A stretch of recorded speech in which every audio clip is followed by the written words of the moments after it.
তুমি আল্লাহর ভয়ে জেনা বাদ দিলা, আল্লাহর কাছেই চাইলা, ধৈর্য আল্লাহর জন্যই ধরলা, আশা আল্লাহর কাছেই করো, তিনি কি তোমাকে ফিরাবে? তিনি হচ্ছেন উনি যিনি ৯৯ জনকে হত্যা করার পর শুধু উনার কাছে শাস্তির ভয়ে আছে কিনা আমার মুক্তির উপায়, আমার কি ক্ষমা হবে, ক্ষমা কার থেকে?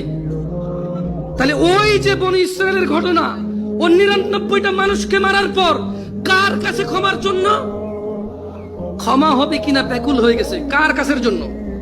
আল্লাহ থেকে। ওকে যাদেরকে মেরে ফেলছে তাদের কাছের জন্য। ও তো টেনশন করতেছে যে আমাকে কি মাফ করবে কেউ, আল্লাহ কি আছে যে আমাকে মাফ করবে, বা আমার কি ক্ষমা হবে? ৯৯টা মারার পরও কি ক্ষমা পাবো আমি?